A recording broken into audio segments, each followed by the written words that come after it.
Hey, Dom here with a quick warning before we get into this episode of the Dom Harvey Podcast. This episode may be upsetting to some viewers. It centres around terminal illness and assisted dying. Please view with caution. This is the Tracy Hickman story. Hello, Jessica. Welcome to my podcast. Tracy, that was an inside joke. We caught up yesterday. I texted you and I called you Trace. It's a thing I do. I abbreviate people's names, and you loathe Trace. I do. I hate. There's only a couple of people who call me Trace who get away with it.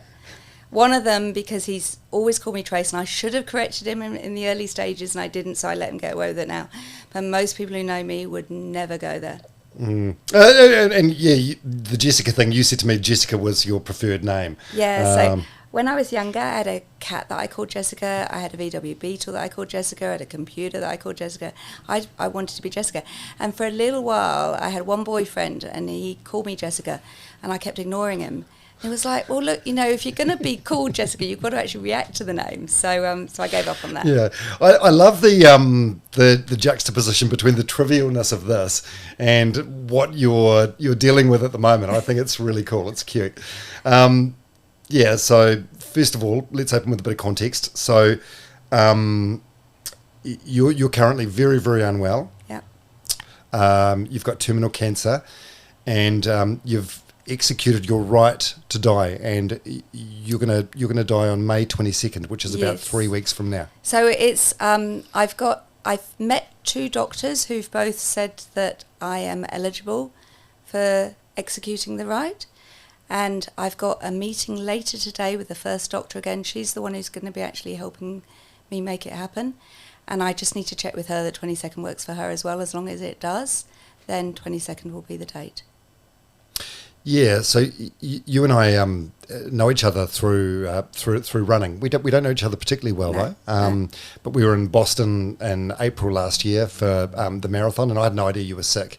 You ran last year, eh? Yes, I did. So I had cancer 5 years ago, and went through treatment, and pretty much, I never felt it was completely over, but I'd got back to running marathons again. I did my first 100 kilometres was after I'd been through cancer treatment. And then I did another 100 kilometre race in Australia, the Ultra Trail Australia. And I wanted to do the 6 marathon majors. I'd got 4 of them out of the way.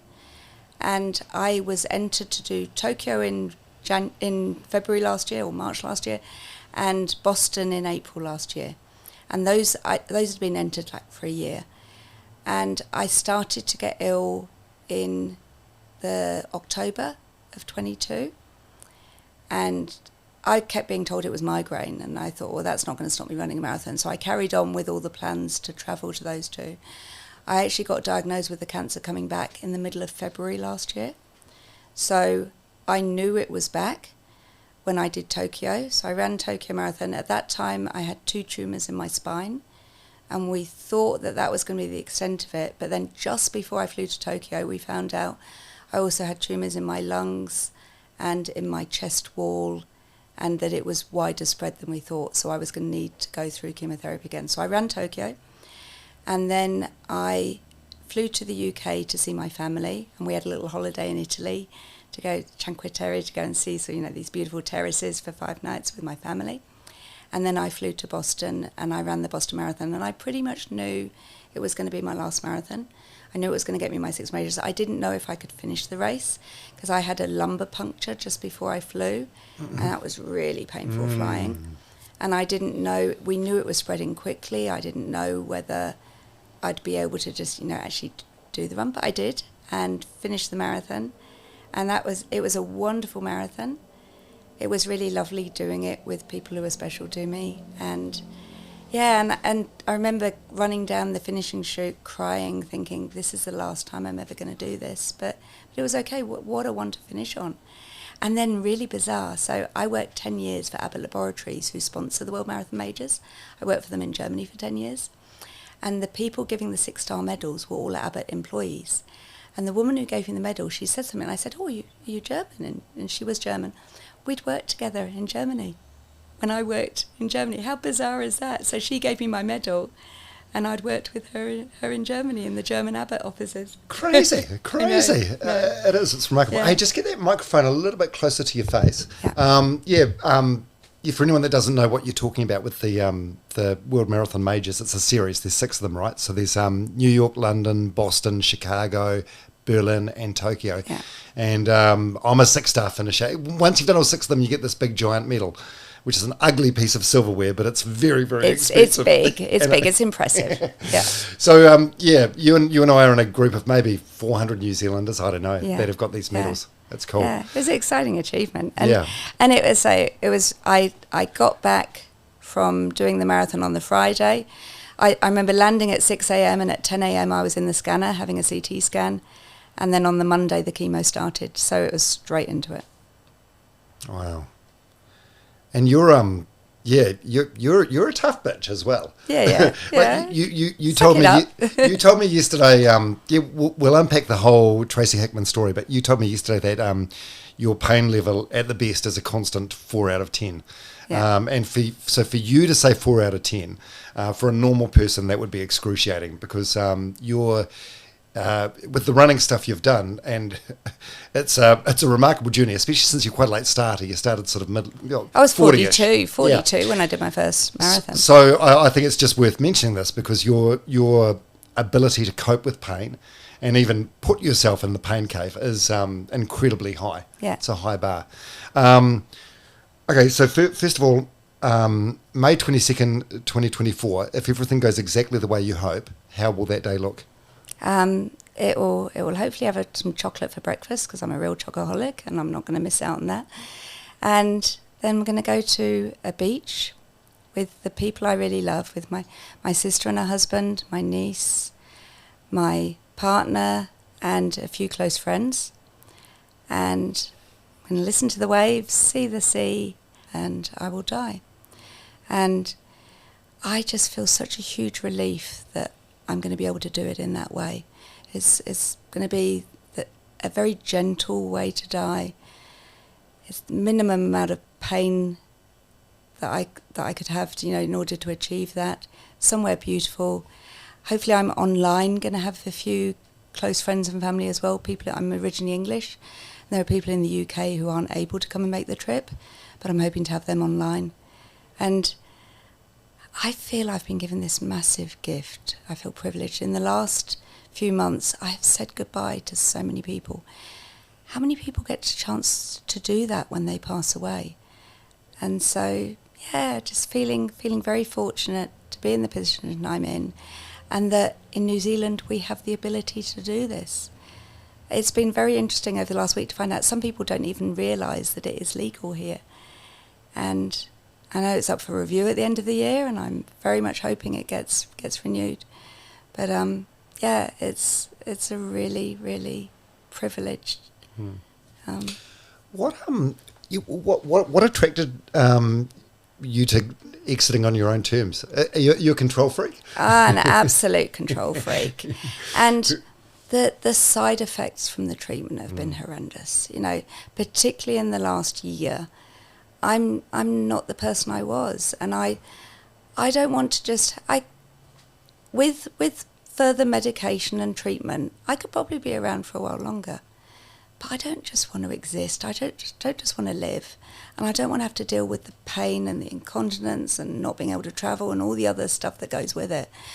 I've lived a very full life. I'm very fortunate with what I've been able to do, and that's the term. I only want to live that sort of life. And if I can't do that, I want out. And I spent time looking at how I could do it. I don't want to commit suicide because I don't want to do it in a way that would have an impact on other people. If someone commits suicide, it's awful for the people around them. And just not a road I want to go down.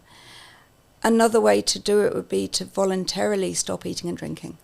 And that's not something I want to do. I think when people naturally come towards the end of their life with cancer, they'll lose their appetite. But it's not a comfortable way to go. It's not a quick way to go. And it's not a way that I want my family to see me go. So this way feels like a gentle way, and a way that none of us want it to happen, but I think everyone is supportive of me being able to make the choice, and everybody realises that it's the right thing for me. And over the last 2 or 3 weeks since I've sort of been making the decision, I feel so much better. I just feel really comfortable that this is the right choice for me. And everybody who knows me, who's aware of it, has also said, yep, they can see the change in me. They can see that I've just reached a level of peace.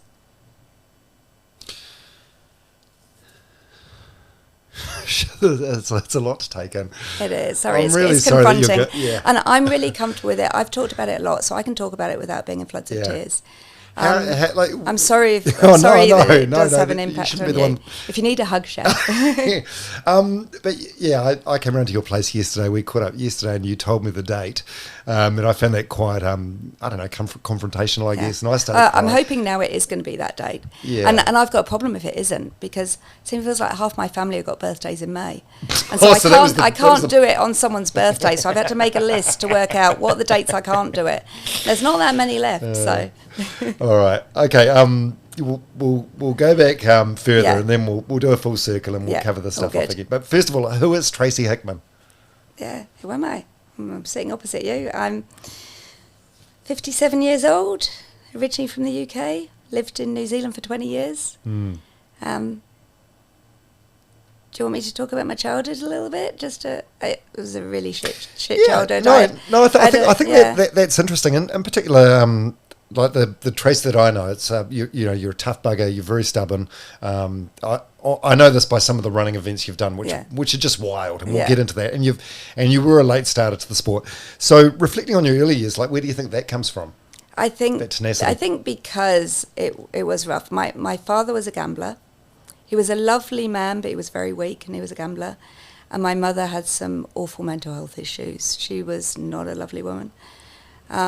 She used to leave every few months, and it was a really rough childhood, and it culminated in when I was a teenager. My dad had left, so I was just living with my mum, and one day I got home to an empty house. My bedroom was intact, and there was one of everything in the kitchen, but she had taken everything else, even the light bulbs, completely empty. She'd moved out, and here I was just suddenly by myself. So I started flatting. I found somewhere to live. I got myself a job and gave up any hope of going to university at that stage, and just got a job and worked and got over it, got on with my life. But I think all of that has given me strength to know I can get through anything, I can survive anything. And over the years, I was very lucky. I got into an accounting career, and that ended up being quite a nice lucrative career, so that gave me the freedom to do lots of things. I've worked with some wonderful people. I'm still in touch with people I worked with in my first job nearly 40 years ago. Yeah, that was at Hasbro, right? Yes, the toy company. And it was 1985, which is when Transformers and My Little Pony were released. Yeah, it was the heyday of Hasbro. Oh, incredible. So you were uneducated, but you got this job, and I was an accounts assistant. Rose through the ranks, but you were sort of out of your depth. Oh, I was way out of my depth, but we all were. None of us really knew what we were doing, because we suddenly, this tiny little company, I can't remember what the turnover was in the first year, but it sort of was 10, 15 times in a year. And, and that set me off on my career path. So that was incredible. And then I moved to work for Abbott Laboratories, the big multinational healthcare company. And I worked for them in the UK, and my mother was German, so I could speak German. And our finance director went to work in Germany. So a little while after we'd been there, I got a call saying, hey, do you want to come and work over here? And that moved me to Germany. And I had a wonderful 10 years working over there and really enjoyed living there. But while I was working for him, I had the opportunity to apply for some jobs, and I didn't get them because I didn't have the qualifications. And so that set me off on a path. I moved to Cardiff, went to Cardiff University in Wales, got myself a degree. And then I got my accounting qualification, and that set me up then for a proper career in accounting. So, I was 27 when I went to uni, went as a mature student, but I lived with a whole load of 18-year-olds. They used to call me Auntie Tracy. And had a great time with them. I sort of rediscovered. I think those teenage years that I'd missed out on because I was busy just trying to survive. I had that when I was 27, getting drunk at the pub and getting Doc Martens and, you know, all that sort of stuff. That was fun. And then I met my husband and we got married and we moved to New Zealand. Yeah, in Invercargill. Why? Yeah, I know. Why? You love doing tough things, don't you? People diss Invercargill, but I think a lot of people who say nasty things about it haven't actually been there. It's not that bad a place. And it was a good place to start life in New Zealand. I had a good job. I'd taken a step back and had an easier job because I didn't want it to be all about work. I wanted to enjoy life. We were lucky we sold our house in the UK and bought a house without a mortgage, so that gave a certain amount of freedom to be able to take a step down. And I learned to snowboard, we did kayaking, just had a lot of outdoor life, really enjoyable time. But my husband and I, we had a lovely marriage, but I don't think it was ever meant to be for the whole of our lives. And I fell out of love with him. And I ended up making the decision that I was going to move to Auckland and do contract work in Auckland and then keep going back to Invercargill and see him. So didn't have any intention of leaving him, of the marriage being over. And then when I moved to Auckland, I joined Get Running, which was a running club, and met all these wonderful runners and started training for my first marathon, which was Auckland Marathon in 2008. And the marathon... So you were how old then? I was 42. Yeah. And the day after the marathon, my mother died. And I hadn't had any contact with her for a few years. Just before I moved to New Zealand, I reached out and I met her in London. We went to lunch. I bought her some things and we said goodbye. And I thought that would be the goodbye. I wasn't sure. But when she died, it had much more of an impact than I thought it would. Really? I can remember I read an email telling me that she died. My sister had emailed me. With retrospect, a phone call would have been better, but it's just the way it worked out at the time. She sent me an email, and I was in the office, and I read this email, and I howled like an animal would howl, and I cried, and it took me years to get over it. I think probably because of what I didn't have, you know. There was no bitterness, but I was just really sad for the fact that I hadn't had a good relationship with her. But it made me realise that I didn't want to muck around with the rest of my life in a relationship that I wasn't happy in and doing things I didn't want to do.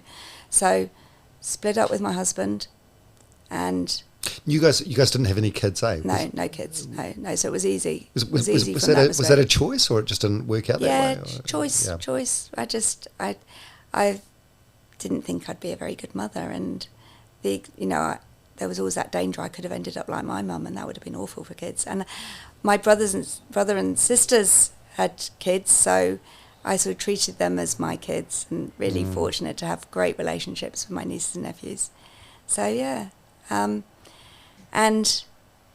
then also made the decision. I was on this wonderful marathon high after having done my first marathon. You did all right too, by the way, like 4:20 or something? I know, 4:20. Yep. That was pretty good.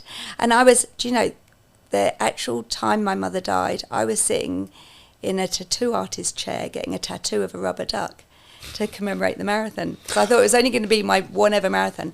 And that one in 2008, Adidas had these rubber ducks all over Auckland. Yeah, that was the campaign that year. Yeah, they had this massive big plastic rubber duck in Victoria Park.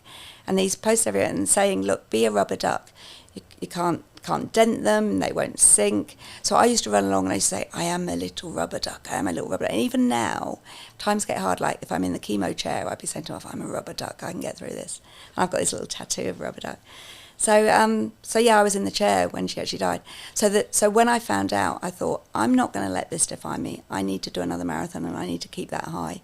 So I split up from my husband and I carried on marathon training and with all the lovely friends that I'd made, kept in touch, and they're all still friends now. So it's the running just changed my life. It gave me this huge network of friends, travelling all over the world, and it gave me confidence in my career. I don't think I would have been a director of the company I ended up working for if I hadn't done all the marathons and if that hadn't given me the confidence. And it gave me something to talk about when you go to networking events. You go to an event with a room full of accountants and lawyers and bankers. It's not the most exciting area to be in. And I could talk about climbing Kilimanjaro and running a marathon there and running marathons in New York and all this sort of thing. Antarctica. It got to the stage Sahara. where whenever I saw people, potential clients or bankers, the first thing they'd say would be, "Where have you just been and where are you off to next?" And it's good. And it was around this time you met Paul, who's Yes. sitting in the other room at the moment. Yeah, You brought him along as a support person in case you... In case I have a seizure, because Is that a real chance? Yeah. I had a seizure about a month ago that lasted 40 minutes and it was horrendous. And so the doctor who I saw a couple of weeks ago said, look, I could lose consciousness at any time. And I've got a broken sternum at the moment from the cancer. Like my theory, my spine could break, my neck could break. Or I could have a seizure. And if I have a seizure, there's this medication which would just help me to get out of it really quickly. Because 40 minutes was a long time to be. I was with my sister and her husband and they thought I was dying. It was really awful. So I met Paul in 2009, and just the minute we saw each other, I met him through online dating. We had this date. We met at the Northern Steamship. I don't think it's called that anymore. Yeah, down Britomart way. Yeah, that's the one. And I remember walking up towards it, and he was standing outside and thinking, "Oh, he looks quite nice." And he thought the same of me. And we went for a drink that night, and he said to me, "People meet for a reason, a season, or a lifetime." Yeah. And I thought, I hope it's a lifetime. I thought, where did that come from? I just wanted a bit of casual fun, and suddenly here I am having a lifetime. And we've been together ever since, and it's just been the most wonderful relationship. When COVID hit and we're suddenly together 24 hours a day, there's not many people that I want to be with for 24 hours and that I could cope with for 24 hours, and we could. So. Yeah. Oh, that's nice. That's really nice. Did you guys consider getting married at all? Did you discuss it? Or No. Been there, done that, got the T-shirt? So the marathon I did after Auckland was Paris Marathon in 2010. And he came with to Paris and I said to him, please, if you get any ideas, do not propose to me. The one thing I need you to do is if you love me, never put a ring on it. Because I'd been there. I'd had a marriage thing and it hadn't worked out. I felt no need to have this declaration of love in front of all our friends and family, because everyone who knows me knows how in love we are. And we're just really happy without it. We don't need it. And I even now I think, oh God, should I try and quickly do it before I die? But no, I don't need to. How's he going to be? Oh yeah, I think he's going to be upset, but we've got a really good support network. And he's seen what I've been through over the last year, the amount of pain that I go through every day, and all the ways my life has changed. It's like, it's the pain, it's the travel, it's the incontinence, it's the not being able to work. I'm just not me anymore. And so he is completely supportive in the decision that I'm making, and it's going to be hard. It's going to be hard for a while. I've said to him, I really want him to meet someone else. I don't know if he'll get what we've got again. It'd be lovely if he did. I really want him to meet someone else, but he's got to wait at least 2 weeks. 2 weeks?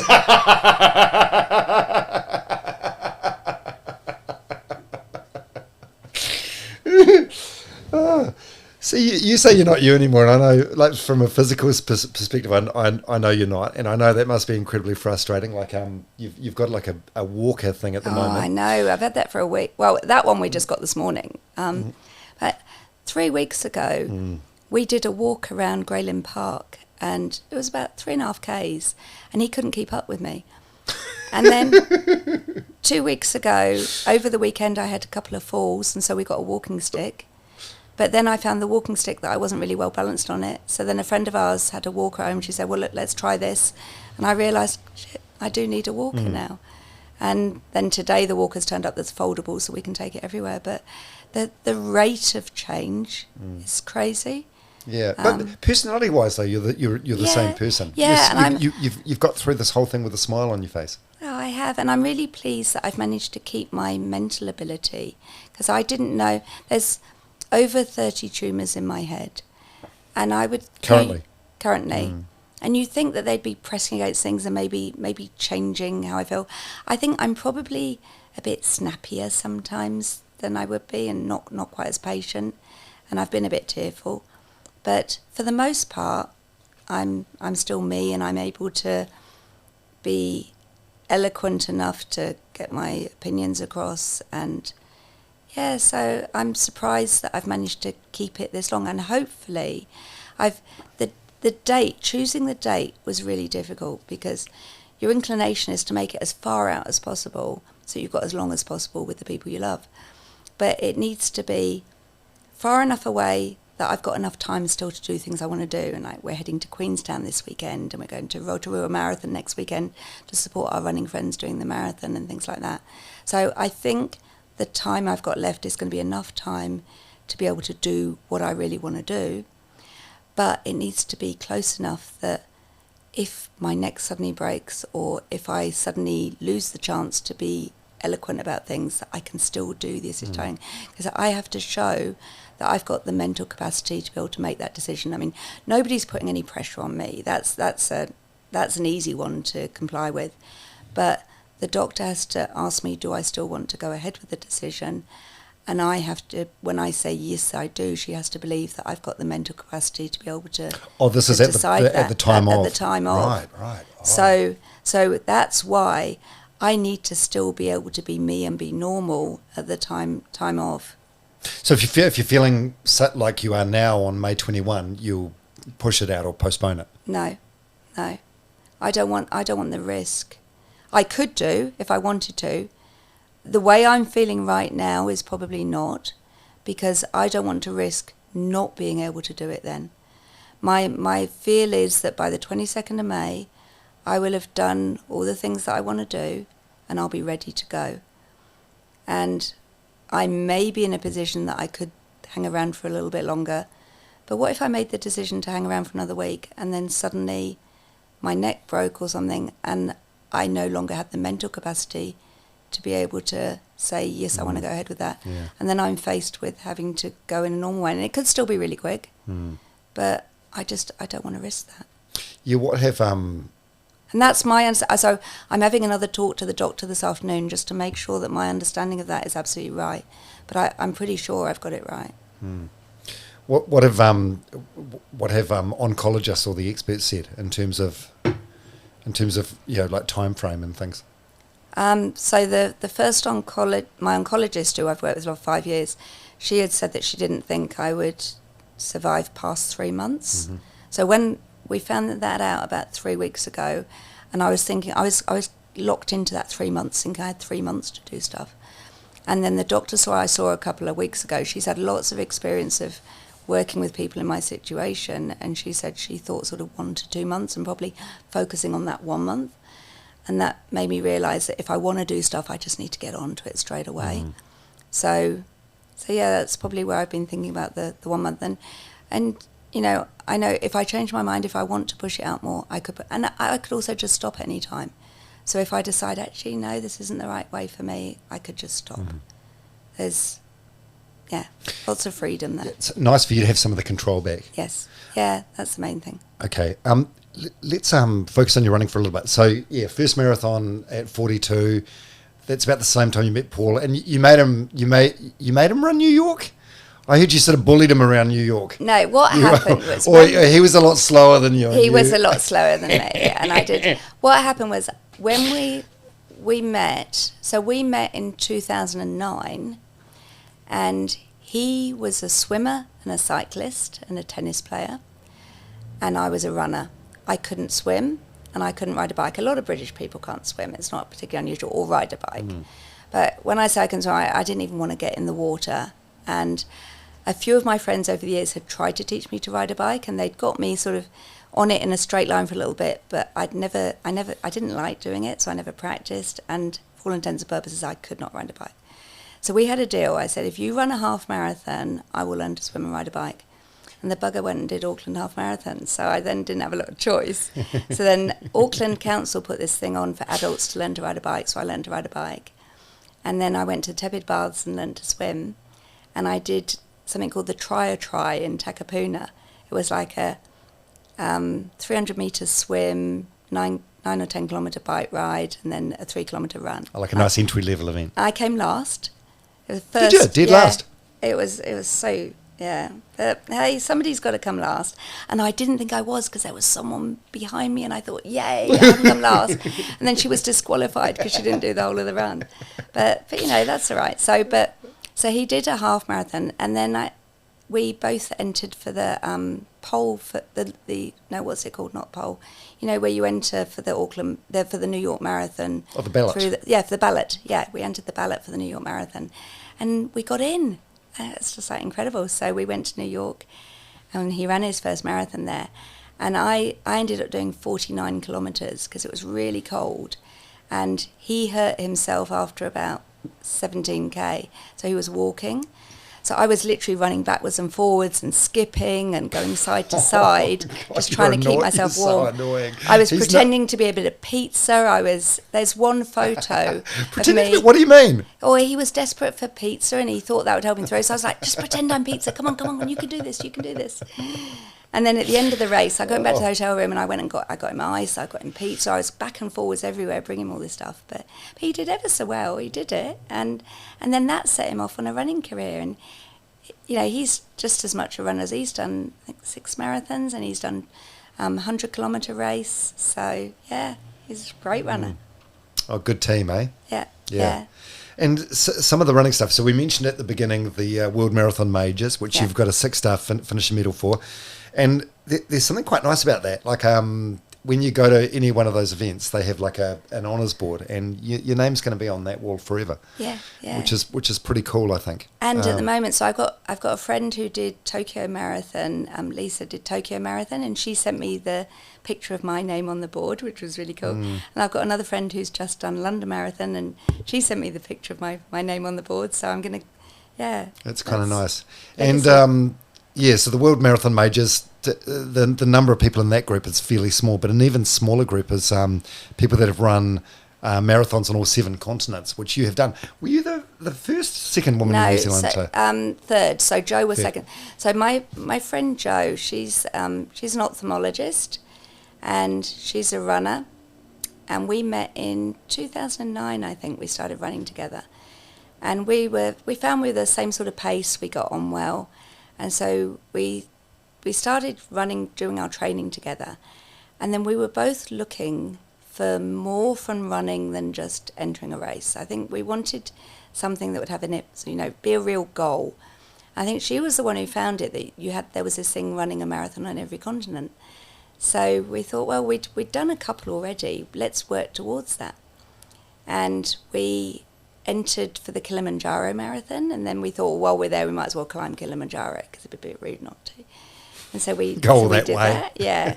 And we ran a marathon together in Mongolia, and we did the Antarctica Marathon, and she entered it first, and then I'd entered it for the year after, but then she changed, and we ran it together. And so when we did the Antarctica Marathon, that was our 7th continent. And she was faster than me, so I maintained she was the second woman in New Zealand to do it, and I was the third. Wow. But just doing it, 99.9% of people will never go to Antarctica, let alone go there and run a fucking marathon. Like, it's cool, eh? Yeah. It's really cool. It is. And Marathon des Sables as well, which is very niche. Most people won't even know what this is, but this is like a sand race, like a stage race. Tell us about that event. It's Pete's fault. So when Pete's fault. Take some responsibility for your actions, Tracy. No. When we did Kilimanjaro, we stayed in this little bed and breakfast that was owned by a Kiwi. And maybe because it was owned by a Kiwi, there was another guy there. It was a Kiwi guy from Invercargill called Pete. And he told us he was going to celebrate his 60th birthday by running the Marathon des Sables. I'd never even heard of it. Yeah.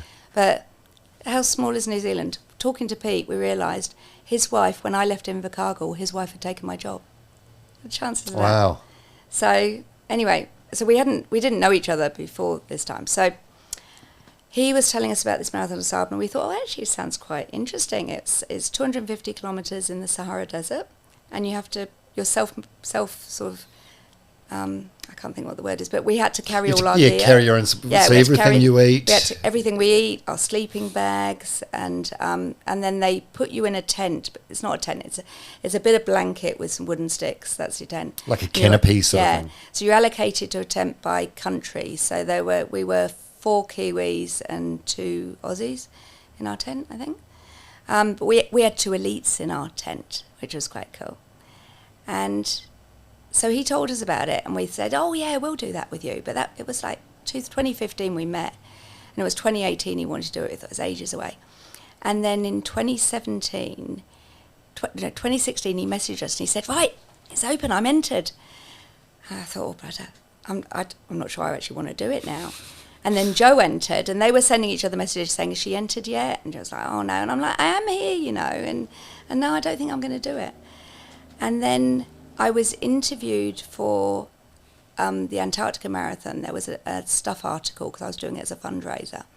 And they said, "What's next?" And I said, "Oh, I'm not sure. I'm thinking about maybe doing Marathon des Sables." And when they sent me the blurb to read to proof check it, they'd written, "And her next race is Marathon des Sables." And I thought, well, I can either call them and get them to change that to she's maybe thinking about it, or I can just enter it. So I quickly entered it on the spot and sent them back and said, "Yeah, it's all good." And I remember Paul reading it saying, "What did it actually say to you? You've actually entered?" And I'm like, "Oh yeah, I might have done that this afternoon." So we trained together. 3 of us trained together. How do you train for that? I've got a client. I had a client, Eddie. He's obviously not my client anymore, and he sold the business now. He had a pie factory, and they had this massive freezer, like industrial size freezer for all the pies. And so we put all our gear on, and we went in the freezer to run up and down the shelves to make sure that our gear he took it down to minus 20 degrees and got the fan on so that we could make sure our gear was cold. Oh, for the Antarctica one. Oh, that's the Antarctic one. Oh yeah. Wow. No, I didn't even think about that. Wow. Oh yeah, no. And training for Marathon des Sables, saunas. So we were training in the summer. We put really warm clothes on. And we went to Bethel's Beach and Tahenga and training on the sand there. We trained in saunas. I was at the Tepid Baths in their steam room and their sauna with all my gear on. And oh my God, they must have looked ridiculous. Yeah, it'd be crazy. and lots and lots of back-to-back. So you've got to do 250 kilometres over a week, and it's a stage race. So you do like 30k one day, 35k the next. The longest day is 87. So I actually entered the Tarawera 87 race so that I knew I could do 87, because that was a big mental thing for me. But a lot of our training would be doing 3 or 4 runs in a row, 3 or 4 days in a row, or running morning and evening to build up that stamina. We had, our feet needed to be really tough because of the blisters. So we bought this stuff called Tough Foot that is used on horses and dogs to toughen their feet. So you put this stuff on your feet and it gives you this really hard skin. It was like awesome, you could walk barefoot on gravel and not feel it. And the food, because you had to have 2,000 calories a day, and you had to make sure that that the food was going to be palatable. So I remember one night Joe and I we'd bought all these different sorts of dehydrated foods, and we got Paul over and we had a dinner party with all these foods. And I remember are you still having Radix Nutrition sponsoring? Yeah, Radix. Yeah, I love it. We had some Radix food there. But I think it was not long after they'd started, and they had this pea thing, this like mushy peas. It was gross. It was absolutely gross. I think that's the only one that none of us could eat. But some of the Radix stuff was delicious, and there was some really lovely French food as well. So yeah, we worked out what food we could have. We had to do things. We had to get these like suction thing in case we got bit by scorpions, so that you could take the bite out. So sting things. Yeah, I mean the training was. So there's lots of books written about it. There's documentaries on it. I had a coach. James Kugler was my coach. Did a fantastic job coaching me on it. I didn't do everything he told me to, but we built a relationship whereby he'd say, "I really think you should do this," and I'm like, "I'm not doing that." And he was like, "Okay, maybe try this," and we'd negotiate and find a way through. Well, and you got through it. And I think all of these running events paint a picture of the sort of person you are, like just how tough you are and how resilient you are. Have the lessons that you learned from doing these physically tough things helped you in dealing with the pain and discomfort that comes with cancer? Absolutely. Because I know Marathon des Sables was such a tough thing to do, and while I was doing it, I got ill while I was out there. I got an infection, and so I had to deal with that as well on top of everything else.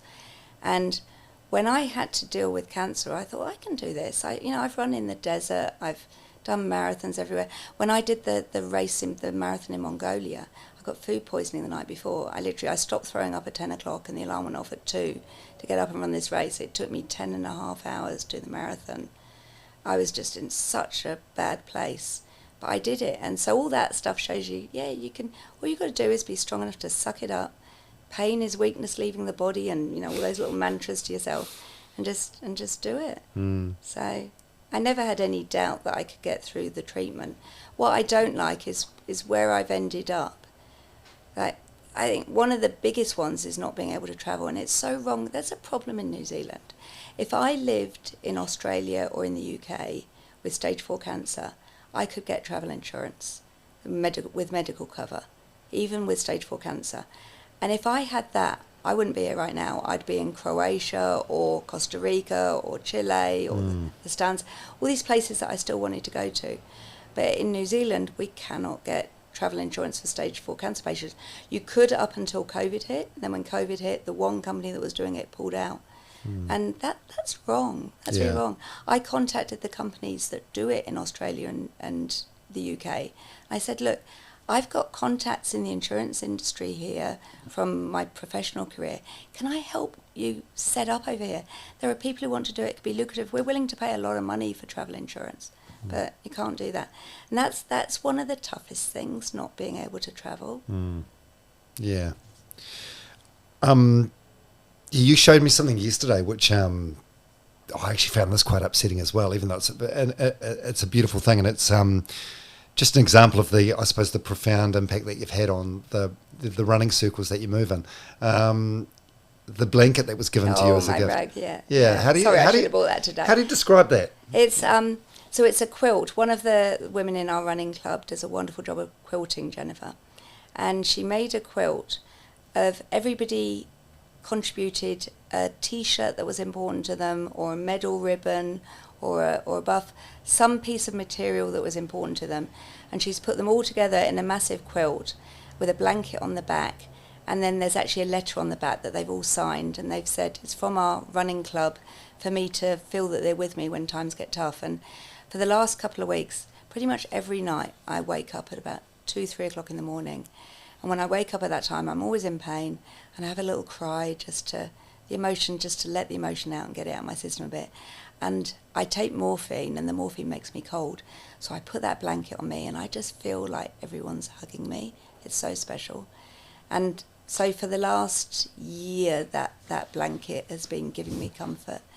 And it's really cool. Yeah, it's beautiful. It's absolutely beautiful. And the treatment over the last year has been tough, has been really tough. But that blanket has helped me through a lot of it. And my cat loves it as well. So he comes on it when we snuggle up together. And it's pretty special. So that waking up in the middle of the night and having a little cry, is it, are you crying because of frustration because of the pain, or just like sadness because of your situation? Or the partly the pain, but then when I take the pain relief 20 minutes later, I'm feeling okay again. Mainly the frustration at just how has my life changed this much? Like a year ago I was running Boston Marathon, and now I'm making preparations to die, and I hate that it's going to have such an impact on all the people who love me. In the last few weeks, I went to the UK in March, and in 3.5 weeks I said goodbye to over 54 people, all in really important people in my life. And again, very privileged that I had the opportunity to do that, but that's 54 people who I'm going to be hurting because of what's going to happen in a few weeks' time. And I'm going through it here now. There's a lot of people here who I'm saying goodbye to, and some people I'm going to have the chance to see again in the next few weeks, and some people, when I see them, I'm like, I'm sorry, this is the last time we're going to see each other. So we have a hug. And when I wake up in the early hours, that's, I think about who I've said goodbye to that day, or who I'm going to be seeing the next day, and the impact I'm having on them. But one good thing is, because I'm originally from the UK, I've got a lot of friends and family over there. So then I get on the phone, and I've got 2 nieces, Tracy and Kelly, and they've been awesome. They, at that time of day, they've pretty much just got home, brought their kids home from school, got themselves a cup of tea. We get on the phone and we get giggling. And within 10 minutes of being on the phone, they've got me laughing, telling me stories, we're reminiscing, and it all feels okay again. Yeah. I can get through it. So, March 2019. You want to talk to us through that period? So you go for a routine mammogram. Yeah, you're not feeling unwell or anything. No, it's just a no. The only thing I had so in 2018, so I ran Marathon des Sables in 2018, and then I trained for my first 100-kilometer race. And as part of that training, I did quite a lot of strength training, and I had some pain in my chest, and I thought I'd pulled a muscle with all the strength training. So that's the only thing. And my routine mammogram was due in about the October that year, but my sister was going through getting diagnosed with Parkinson's. We didn't know at that time that that's what it was, but she had lots of pain. She was going through lots of CT scans and things. So I was really thinking about her, and I thought, I just can't cope with another scan result right now. So I'm just gonna put it off for a month or two. And then I kept getting reminders saying you must come from the scan. So I went for my routine scan, and I did it privately. So went for the scan at 8:30 in the morning. 2 hours later at 10:30, I'd come out and I'd had a scan, a second scan, a biopsy, an ultrasound, and had a breast surgeon talking to me about mastectomy. In 2 hours. I had nobody else there. I was there by myself. And I was just shell-shocked, absolutely shell-shocked. I walked out of there and burst into tears, and I drove, it was near Mount Eden, and I drove to the car park at Mount Eden, and I sat there in the car and I thought, oh my God, how is this? My sister had breast cancer in 2015. I had a good friend who had it in 2013, another good friend who had it in 2017. So I had 3 people in my life who'd had it, and I'd been their support. I thought, how the hell am I going to tell them? How the hell am I going to tell Paul? How am I going to tell my sister? I just sat there and thought, this can't be happening. And then I drove home, and Paul came home, and that was the start of where we're at now. And I remember sending an email to our managing partner at work and saying, so I've got breast cancer, but I think I'm just going to be able to have a little operation. I might be off for 2 weeks. We probably don't need to tell that many people, and I should still be able to keep working in the background. And then on the Monday found out that I'd need chemotherapy, and it was actually going to be longer than a couple of weeks. And it's just been downhill from there. What do you think are the biggest lessons or surprises that you've learned about yourself in the face of this unimaginable adversity? Well, I think I always knew that I was tough. I'm probably a bit tougher than I thought I was. Really? Yeah. And I didn't realise how many people I've got in my life who love me. It's the last couple of weeks we've all started voicing it and telling each other how much we love each other. And even people who've in a professional environment, you don't tell your colleagues you love each other. Never. But I had a young lad who worked for me for quite a few years, and he was my right-hand person.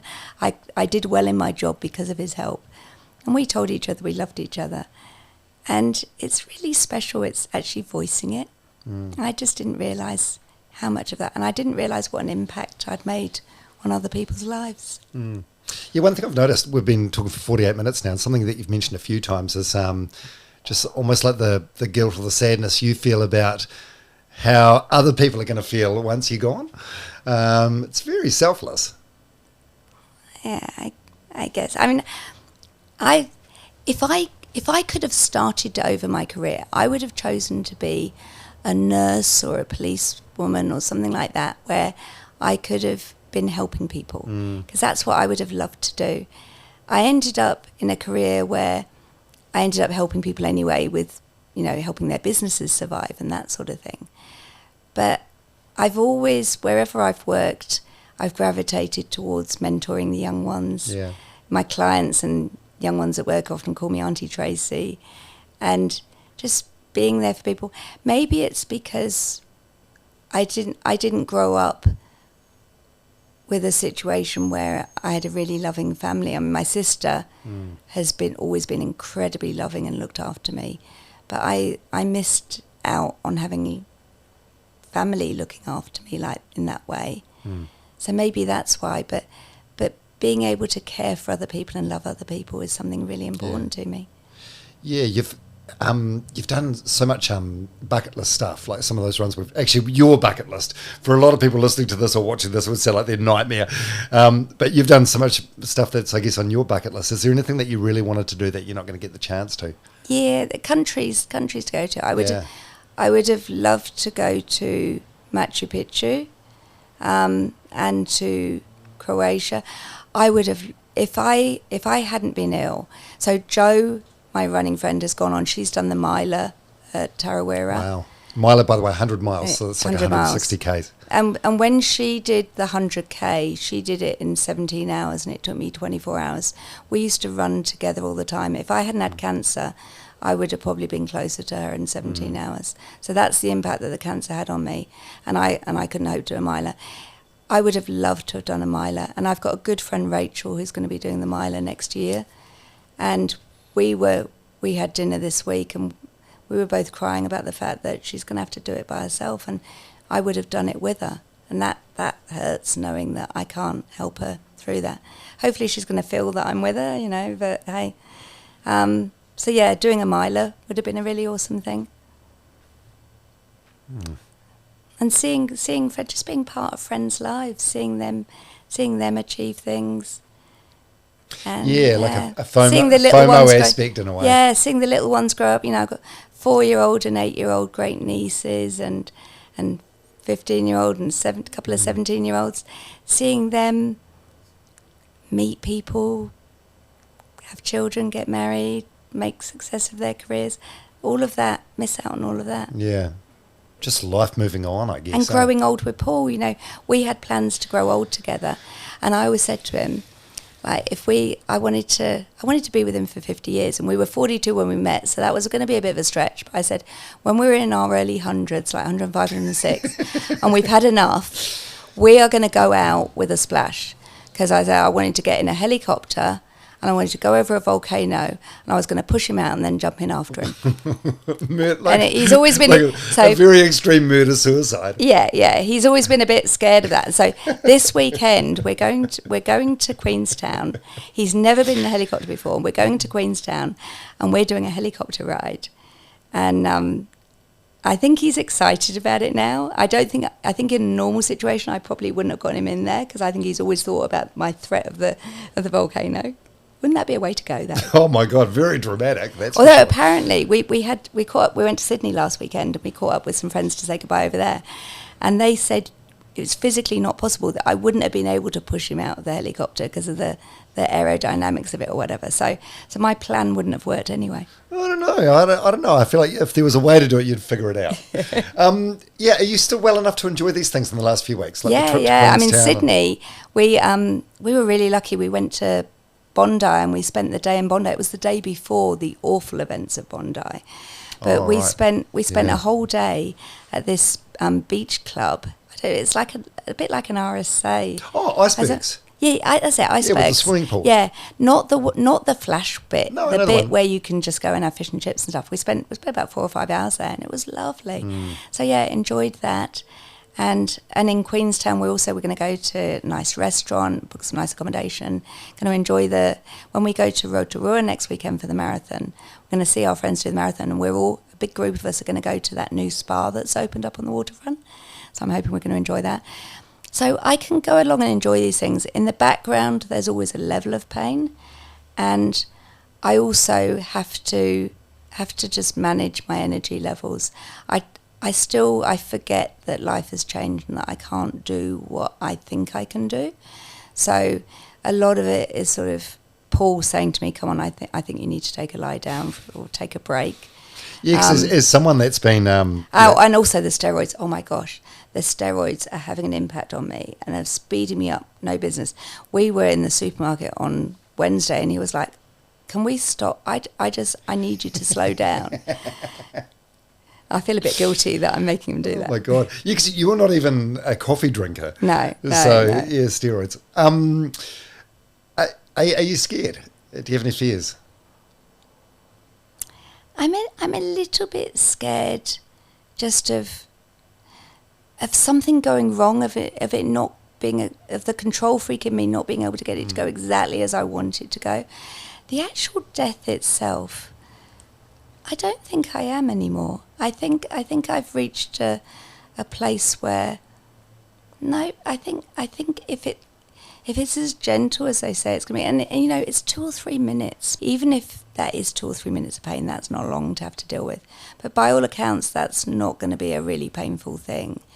And I'm just going to be with all the people I really love. And no, I don't think I am scared anymore.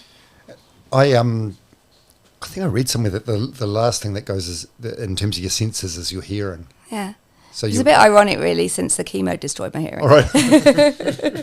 So I was, what are the chances? When I had my first dose of chemo, I got a very large dose, and it took away a huge part of my hearing. So I have hearing aids now. So there's something like 46,000 people around the world had the same treatment as me. 23 had lost their hearing. And I was number 24, Yeah. so chance of that. So yes, I do have enough hearing left that hopefully I will still be able to hear. But the hearing is the last thing. So hopefully I'll still be able to hear the sea, and I'll be able to hear whatever my family is saying. And so you'll be on, because I don't know, it's probably not something I gave a lot of thought to, but I just assumed people that chose to die this way would be maybe in a bed at home or in a hospice or in a clinic or somewhere. But you can do it anywhere. So you're choosing a beach. Yeah, I don't know about anywhere, but I know Within reason. So the doctor mentioned that you could do it in a garden or a park or a beach, and I straight away homed in on the beach and thought that would be really, because beaches are very meaningful to me, and I thought that would be a lovely place to be. Now I don't know the exact, whether I'm going to be sitting on a rug or on a chair or how we're going to make it work. I think we've chosen the beach. We're really lucky. We met one of my former clients on Monday, and they suggested a beach that's very close to their home where they got married. And my first thought was like, oh, you can't do that. I don't want you to be looking at that beach all the time and thinking that's where I died. And they said, no, you're getting this wrong way. We'd see it as an honour if you did it there. So I'm thinking, I haven't actually been there yet, so we need to go up and have a look. But I'm thinking that might be the place. And yeah, maybe getting some nice chairs set up, a gazebo if it's raining, and just be together I'm thinking maybe holding hands. Yeah, I haven't put a lot of thought into how it's going to work. I wanted to have that conversation with the doctor this afternoon to make sure that the timing and the location is going to work before I invest too much energy into it. So I didn't want to get all not excited. Excited is the wrong word. To get it all clear in my mind about how it's going to be, and then to find that I can't do that. I don't want to die at home. We live in a lovely old villa in Grey Lynn. There's no plan to sell it, and I don't want Paul to have those memories of me dying at home. I don't think that would be a good thing. So if it can't be there, then it would be in a hospice, and there is a hospice where you're allowed to do assisted death. So yeah, so if I can't do it anywhere else, then that's where it would be. But hopefully we can get the beach to work. And music playing or anything? You have a Bluetooth speaker? I hadn't thought about that. I mean, yeah, I could have a bit of the Czechs Ready to Die, maybe. Oh my God! Is that wrong?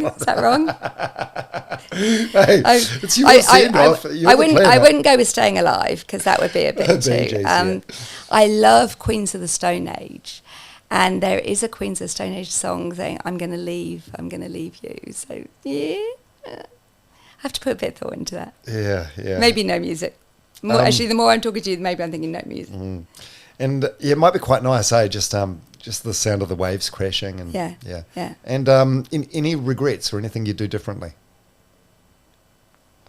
There's a couple of things I've done in my life that I do differently that I probably don't want to go into, but just thinking, I don't know if any of us go through our whole life, but for the most part, even for those things, one of those I've apologised, and for the most part, I think I've been true to my values, and just trying to treat people in a good way, in the same way that I'd want to be treated. Yeah.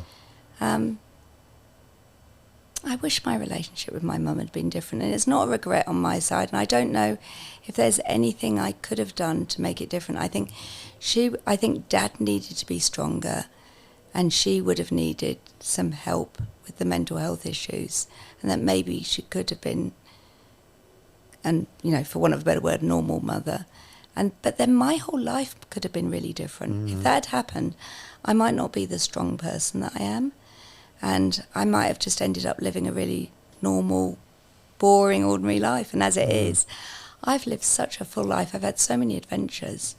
And I think I'm grateful for the fact that I've had those. So, and even my marriage, the marriage didn't work out, but we're both really happy now with new partners. He's got a couple of kids. And we're still in touch. Not on a regular basis, but just, the odd once or twice a year an email. He knows, he doesn't know the full extent, that I'm going to be dying in a couple of weeks' time, but he knows that it's come back. Yeah. And I think, I can hold my head up high when I look at how that's turned out. Yeah, that's cool. And you've buried any hatchets that you feel you needed to bury? Well, I've got a brother he's a half brother, so we share the same mother, but not the same father. And his wife passed away in October, and he reached out to me when his wife passed away. I think he probably realised that he was going to be lonely, because she looked after him for nearly 30 years. And I met up with him when I went to the UK. We only met up for about an hour or so. And it felt like meeting a stranger. He's a lot older than me, and I realised I don't really know him. But I'm glad I met with him, because I could walk away and think, well, look, I did that. I met with him. I realised that he's not this person who I've got heaps in common with, who I wanted to spend lots of time with. I don't regret the fact that I didn't spend lots of time with him over the years. And I said goodbye, and I think there's probably the only one. I've got another sister. So I always talk about my sister, my one sister. We do have another sister. She also has those mental health issues. And for self-preservation, we're not in touch with her. Yeah. She's done some really awful things, and I have no regrets about that at all. And I'm absolutely fine with the fact that she's not in my life. I think it's a better life for it. So, yeah. Yeah. What about the afterlife?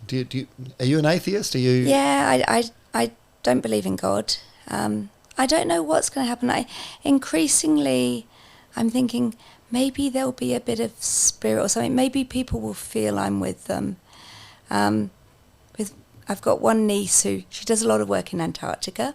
I took her to Antarctica with me when I did the marathon, and she was a zookeeper, and she looked after gorillas, and she ended up changing careers so that she's now a guide in Antarctica.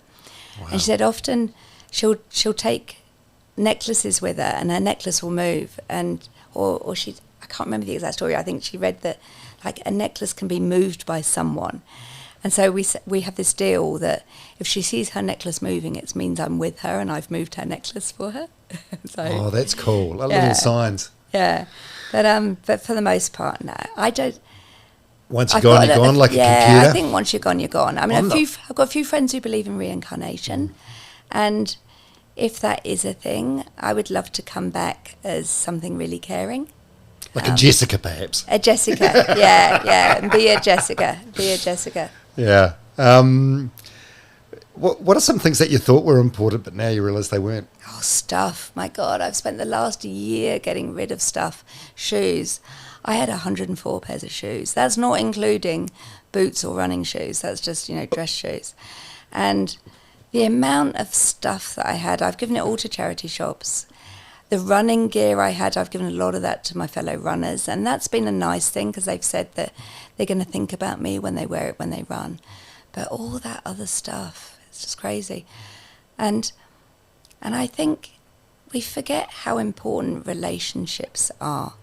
Over the last few months, the amount of lovely time I've spent with people where we've been really truthful in expressing our feelings for each other, telling each other we love each other, how much we care for each other, and having a special time. And just recently, because I'm so tired, a lot of the time when people come over, I'm like, can we just sit on the sofa and snuggle and just have a cuddle and just talk? And we don't do enough of that. There's this emphasis on going to flash restaurants and doing stuff. Life doesn't have to be about that. It can be about just being together. Have you always been good with this stuff and quite communicative, or has it sort of been accelerated? Oh no, I think I've been pretty good. Yeah. I have ended up with a huge number of friends. Staying in touch with people has always been important. I've been quite good at communication, I think. So I've moved around a lot. This address now is my 40th address, and despite moving everywhere, I've made sure that I've kept in touch with people I've worked with or been friends with. And that's why there's this huge process now of trying to see everyone and say goodbye to everyone. But I think the communication, telling people how I feel about them, might be one of the reasons, one of the ways that I've managed to develop such deep friendships. Yeah. How would you like to be remembered?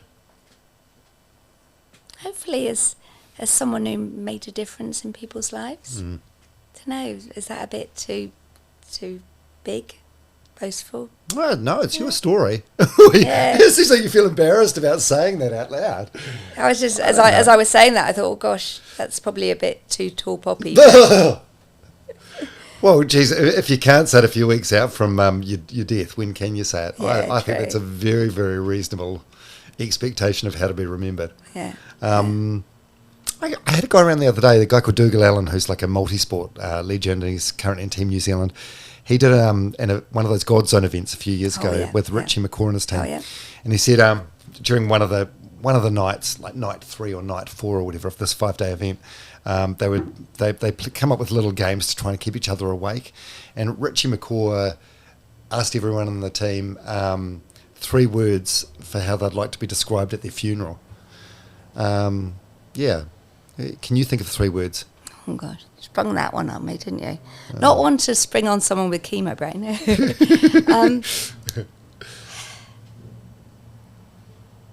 Friendly. I'd like everyone to think, because I've always tried to be friendly to make people feel really welcome. So friendly. This is going to be wrong. Loving, because I feel I've had a lot of love for people, and hopefully they've really felt that love. And stubborn, because I am. Why was that not the first one? Because I am stubborn as a mule. I've said before, you can dress it up as determined or whatever, but there's no dress up. It is stubborn, and if I get my mind set on something, it will happen. Paul always laughs. I say to him, all you've got to do is express the slightest interest in want to do something. And the minute he says it, it's like helicopter ride in Queenstown. It's booked, flights are booked, hotels booked, everything. It's like, I'm going to make things happen. Yeah, you do. You're a go-getter. Yeah. And that's the tragedy and the crime of this whole thing. It's like, you started running in your 40s.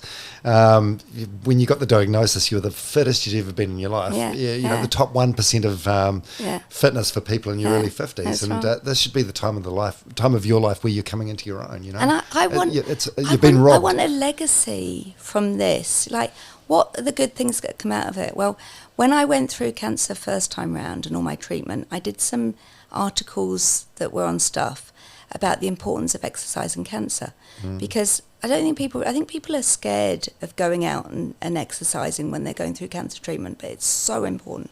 A lot of the oncologists and medical people I've spoken to have said, if you could put exercise in a pill, it would be such a dramatic change for people's cancer patients.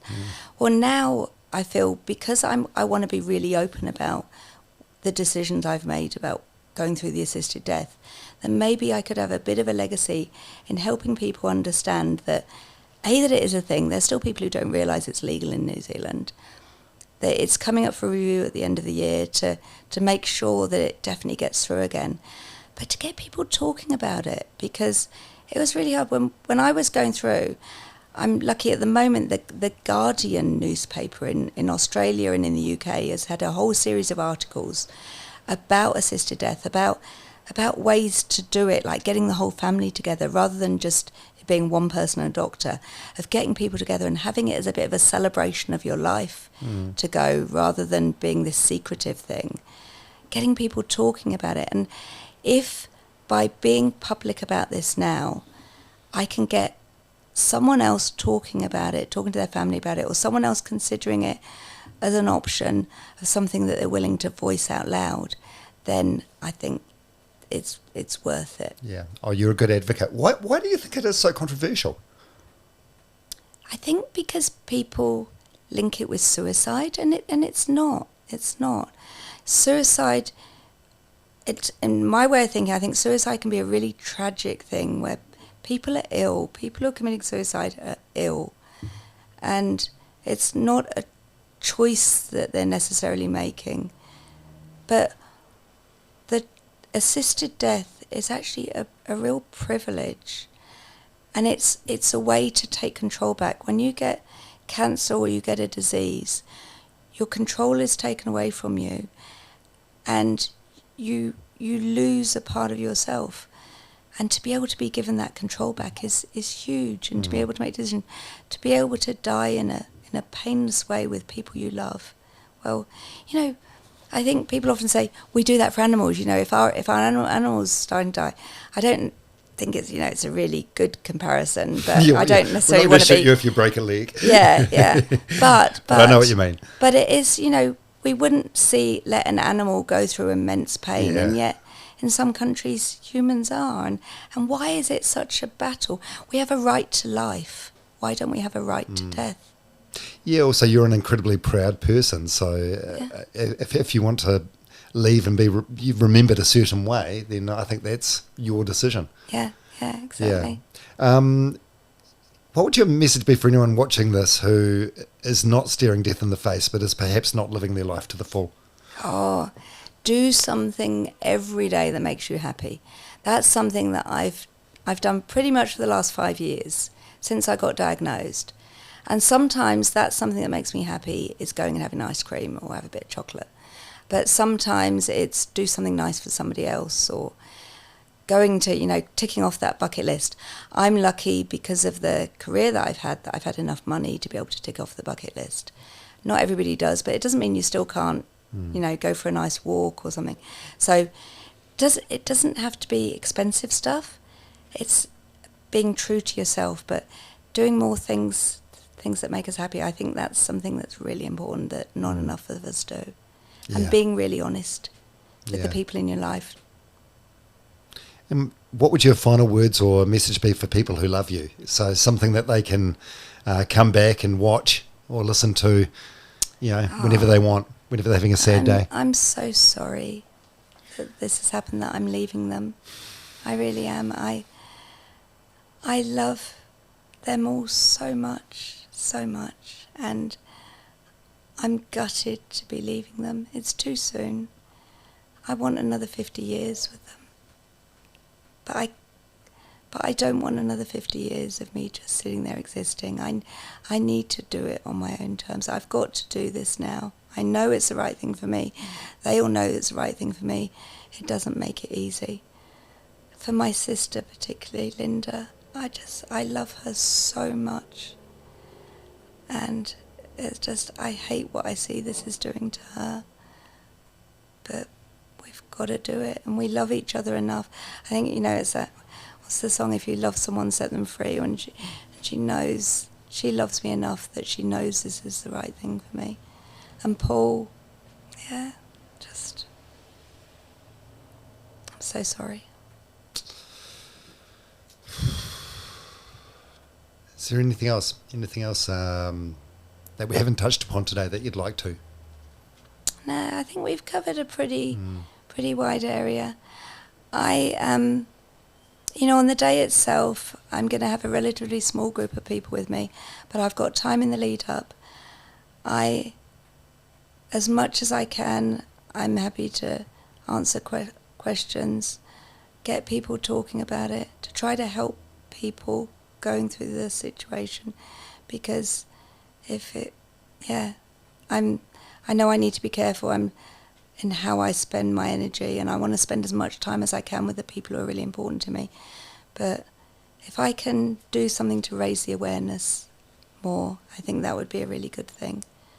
And it may be that I could have a big impact by doing an interview, an article or something, rather than talking to lots of different people. But yeah, that would be awesome. Yeah. Well, Tracy thank Hickman. you, thank you so much for giving me the opportunity to talk to you, because I reached out to your mum to say, hey, can we do something like this? And I was thinking of it as being just something for my family to have. I didn't think it'd be enough information for it to be commercial and of interest for your actual podcast. But yeah, thank you for giving me the chance to do this.